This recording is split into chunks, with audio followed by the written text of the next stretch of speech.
The engineers language channel में आपका स्वागत है। आज की इस वीडियो में हम आपको इस समपरिमाण दृश्य या आइसोमेट्रिक व्यू का प्रथम कोणीय प्रक्षेप या फर्स्ट एंगल प्रोजेक्शन बनाना सिखाएंगे।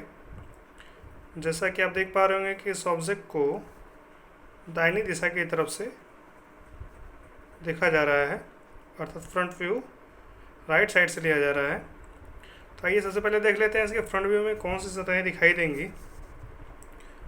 तो फ्रंट व्यू या एलिवेशन इधर से है तो हमें ये वाली सतह, ये जो उल्टे जेड टाइप की कुछ शेप आ रही है, ये दिखाई देगी।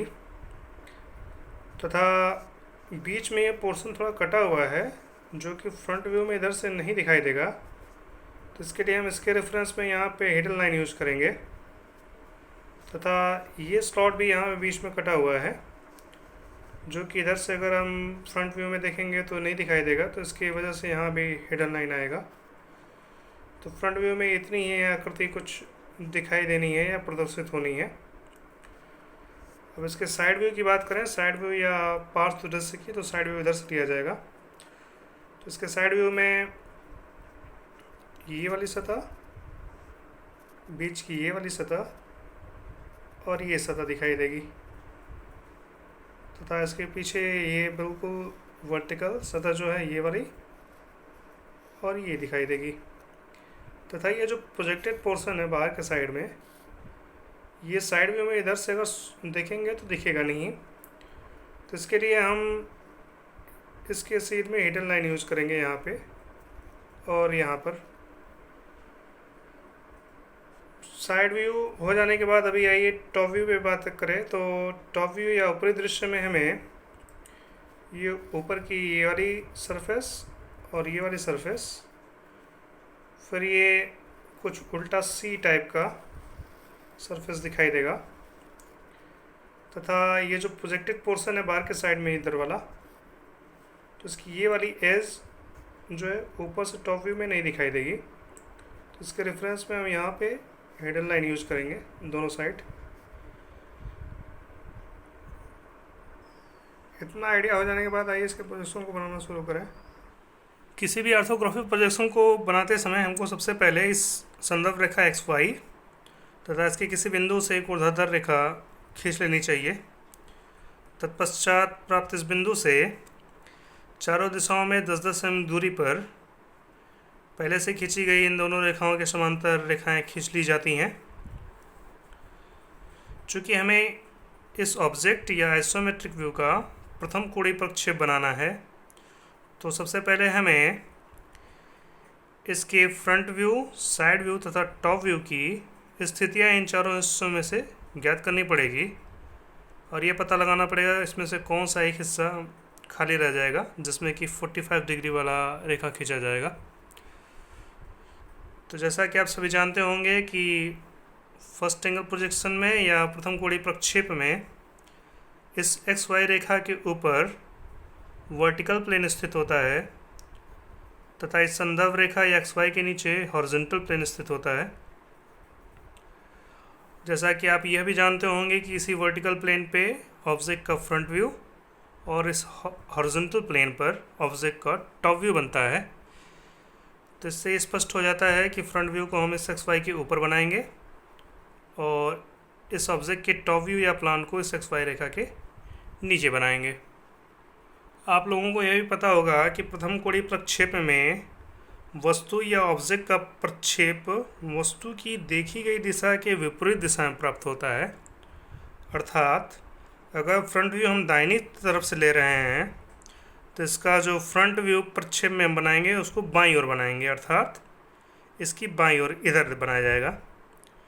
जब व्यू दाहिनी ओर से लिया जाएगा तो फर्स्ट एंगल प्रोजेक्शन में या प्रथम कोणीय प्रक्षेप में प्रक्षेप उल्टी दिशा में बनाते हैं, मतलब इस तरफ बनाएंगे।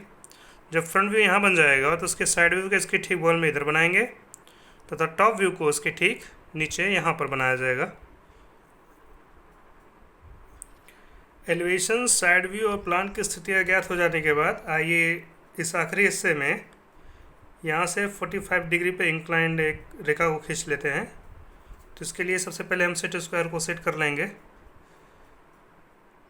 कुछ इस प्रकार से।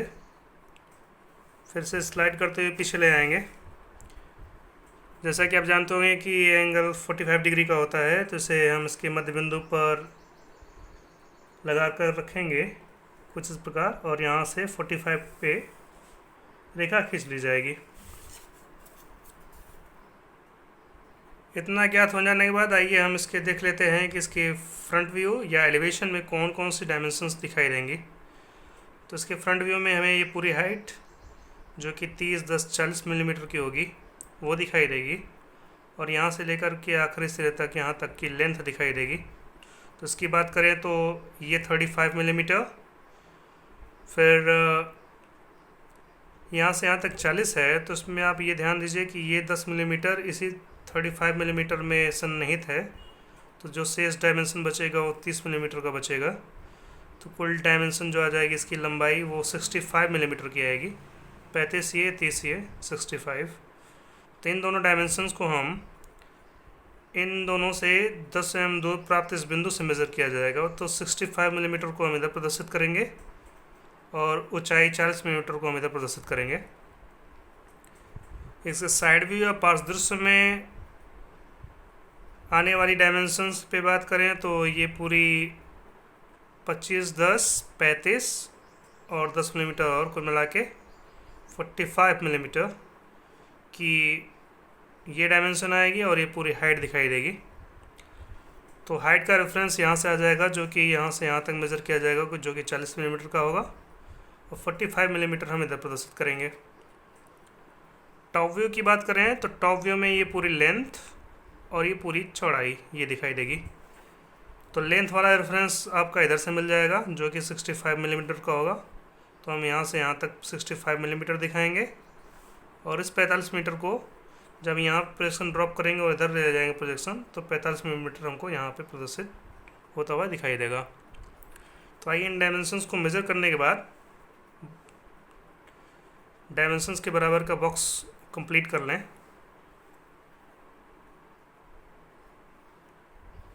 सेट स्क्वायर को सेट करने के बाद इन डायमेंशन के रेफरेंस लेकर के हम बॉक्स बना लेंगे।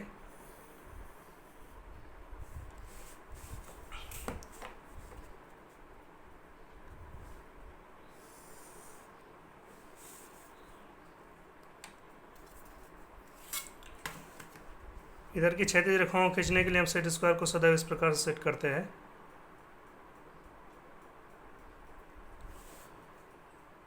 फेस प्रोजेक्शन को इस साइड में बढ़ा लेंगे ताकि ये टॉप व्यू बनाने में काम आए।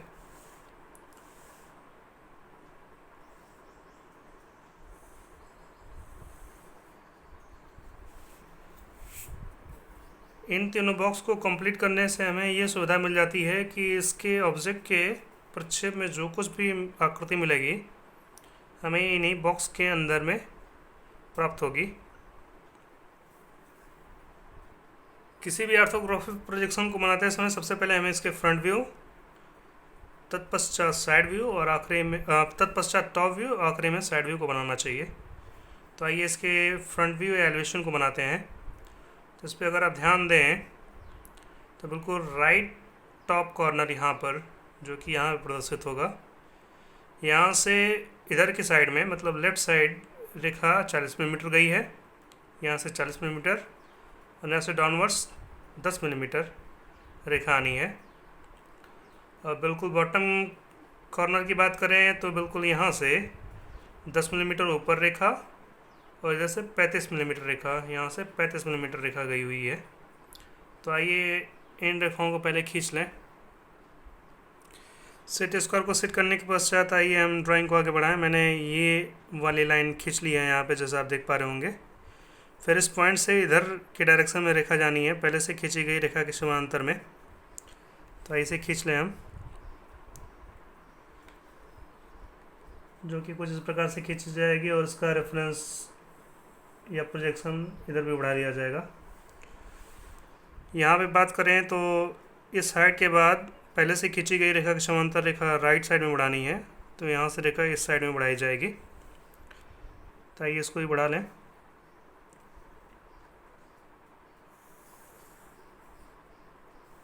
कुछ इस प्रकार से।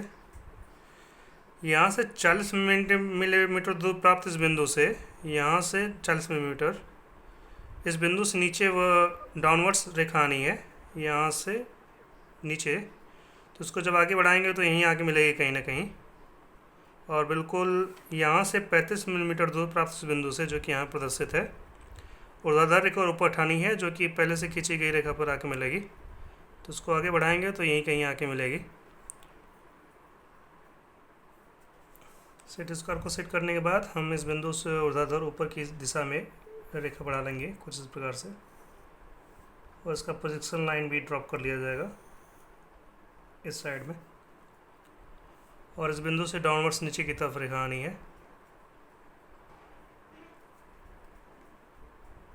यहाँ पे कुछ ऐसा यहाँ तक आएगा, फिर इसका प्रोजेक्शन लाइन आगे बढ़ा लिया जाएगा।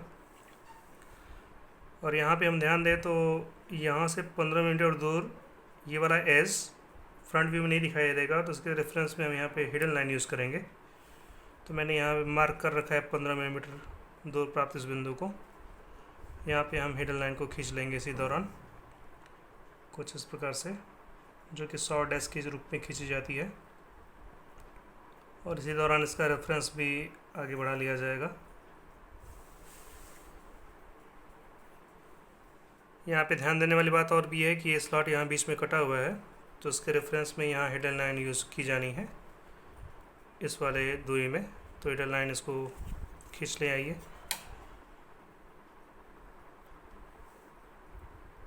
यहाँ पे हिडन लाइन यूज़ होगी।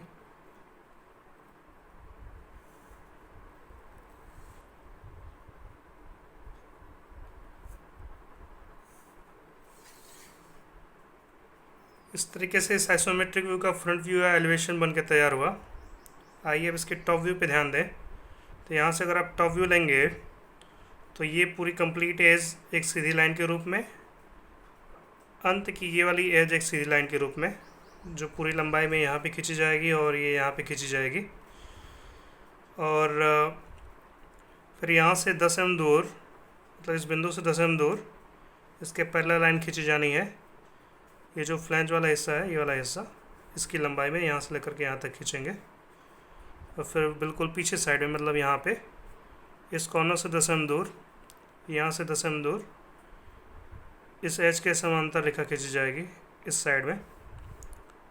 और फ्रंट व्यू में ये वाला जो हिस्सा है, ये जो दिखाई दे रहा है, इसी वाले हिस्से में टॉप व्यू के रेफरेंस में ये उल्टा सी मिल रहा है, जो कि यहाँ पे कुछ उल्टा सी टाइप का शेप मिलेगा। तो आइए सबसे पहले इस 10-10 mm की जो डायमेंशन को है इसको मेज़र कर लें। ये 10 मिलीमीटर और ये 10 मिलीमीटर, जो कि इधर और इधर मेज़र किया जाएगा। और यहाँ से यहाँ तक 15 मिलीमीटर का जो रेफरेंस लेना था, तो उसका यहाँ पे प्रोजेक्शन लाइन आया हुआ है। तो आइए बनाते हैं इसको। यहाँ पे हम इस कॉर्नर से 10 मिलीमीटर ये मार्क कर लेंगे, और इधर से यहाँ पर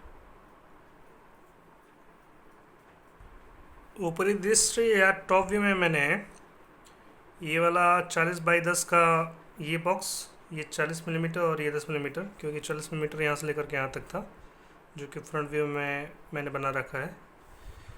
और ये भी 40x10 का ये वाला हिस्सा बना रखा है मैंने। फिर उसके बाद लाइन आगे बढ़नी है आखिरी सिरे तक, और 10 मिलीमीटर की, तो उसको मैंने 10 मिलीमीटर की रेखा इधर खींच ली है। और यहाँ पे भी इस पॉइंट पे आने के बाद अंदर की साइड में पहले से खींची गई रेखा की समांतर रेखाएं गई हैं 15 मिलीमीटर के लिए। तो ये यहाँ से यहाँ तक और ये यहाँ से तक बढ़ा ली जाएंगी। फिर ये पॉइंट और ये पॉइंट आपस में मिला दिया जाना है, इसको हम आपस में मिला लेंगे यहाँ पर।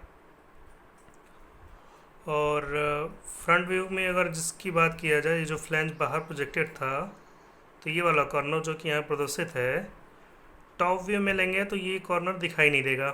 तो इसके रेफरेंस में हम हिडन लाइन यूज़ करेंगे। तो इसका जब हम प्रोजेक्शन आगे बढ़ाएंगे तो इस वाले हिस्से में और इस वाले हिस्से में हिडन लाइन यूज़ होना है, और शेष दूरी में ये फॉर्म लाइन खींची जाएगी। यहाँ से लेकर के यहाँ तक ये फॉर्म लाइन या कंटिन्यूअस लाइन होगी। तो आइए इन्हें कंप्लीट कर लें। यहाँ पर हमने सेट स्क्वायर को सेट कर लिया है। आइए लाइंस को खींच लें। हिडन लाइन 100 डैशेस के रूप में खींची जाती हैं। तो 100 डैश के रूप में ही खींचेंगे हिडन लाइन को, और ये दोनों पॉइंट्स आपस में मिला दिए जाने थे कुछ इस प्रकार से। तो टॉप व्यू में अगर ध्यान दें तो ये दोनों सरफेस जो कि यहाँ मिला हुआ है, फिर ये उल्टी सी टाइप की आकृति जो कि यहाँ पे कुछ दिखाई दे रही है, और ये फ्लैंज यहाँ आगे तक बढ़ा हुआ था, फिर ये वाली लाइन थी। तो टॉप व्यू में जो कुछ भी बनना था या ऊपरी दृश्य में जो कुछ भी आकृति प्राप्त होनी थी इस ऑब्जेक्ट की, वो यहाँ पे बन चुकी है। आइए अब इनको बढ़ाई गई प्रोजेक्शन को ऊपर अपवर्ड्स खींच ले, जो कि साइड व्यू बनाने में काम आएंगी। इस पॉइंट का प्रोजेक्शन इस प्रकार से आगे बढ़ाया जाएगा, और ये प्रोजेक्शन भी आगे हम बढ़ा लेंगे।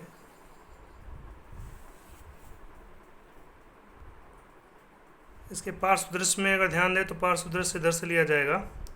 तो टॉप व्यू में ये वाला जो सरफेस और ये सरफेस ये उल्टी सी वाली आकृति है, ये अर्थ वाले की वजह से।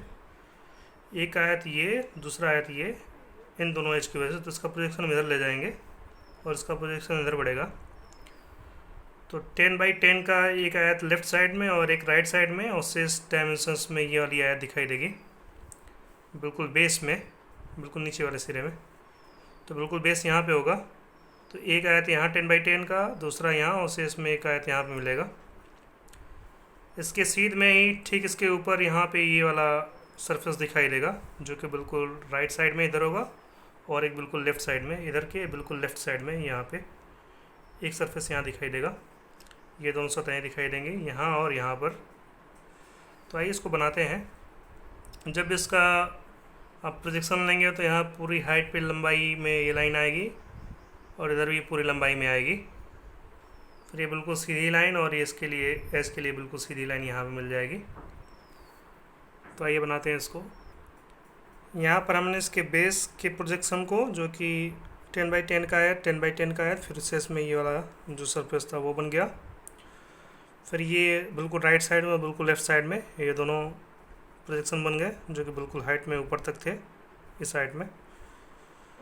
और फ्रंट व्यू में इस प्रोजेक्शन की वजह से जो इधर प्रोजेक्टेड है, तो ये वाला जो कॉर्नर है इसकी साइड व्यू में या पार्श्व दृश्य में नहीं दिखाई देगा। तो इसके रेफरेंस में हम यहाँ पे हेडल लाइन यूज़ करेंगे दोनों साइड। तो हम इसका रेफरेंस या प्रोजेक्शन लाइन इधर आगे बढ़ाए हैं, तो इस वाले दोनों हिस्से में हम यहाँ पे और यहाँ पे हेडल लाइन यूज़ करेंगे। तो आइए इसे कंप्लीट कर लेते हैं हम, क्योंकि ये छिपा हुआ सिरा है इसलिए हम हेडल लाइन यूज़ करेंगे ड्राइंग में छिपे हुए हिस्से को दिखाने के लिए, जो कि इस प्रकार से खींचा जाएगा।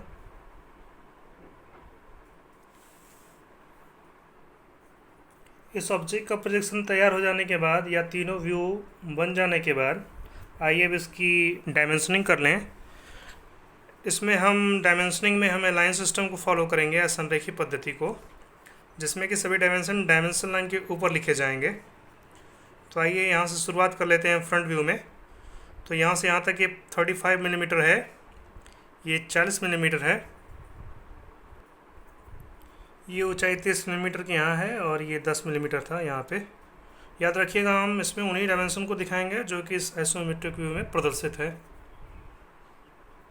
फ्रंट व्यू एलिवेशन में डायमेंशनिंग कंप्लीट होने के बाद आइए इसके टॉप व्यू में डायमेंशनिंग कर लें। तो ये 10, 10 और 45 है, तो उसको हम इसके ऊपर लिखेंगे 10 मिलीमीटर यहाँ, ये 10 मिलीमीटर, और यहाँ पे 45 मिलीमीटर। याद रखिएगा जहाँ कहीं भी एरो हेड बनाने के लिए जगह कम होती है वहाँ हम डॉट का यूज करेंगे, या तो फिर इस तरीके से बाहर से एरो का प्रयोग करेंगे। यहाँ से यहाँ तक का डायमेंशन, ये जो डायमेंशन थी वो 15 मिलीमीटर की है, तो इसको हम यहाँ पे प्रदर्शित कर लेंगे ऐसे कुछ। साइड व्यू में ये 10 मिलीमीटर और ये 25 मिलीमीटर है, तो ये 10 और 25 यहाँ पे प्रदर्शित कर लिया जाएगा। इस प्रकार से इस आइसोमेट्रिक व्यू का फर्स्ट एंगल प्रोजेक्शन में ड्राइंग बनकर तैयार हुआ। उम्मीद है कि आपको इसका प्रोजेक्शन समझ में आ गया होगा और आपने इसे बना लिया भी होगा, तथा अलायंस सिस्टम में मेरे द्वारा बताई गई नियम को आप फॉलो किए होंगे। वीडियो पूरा देखने के लिए बहुत बहुत शुक्रिया।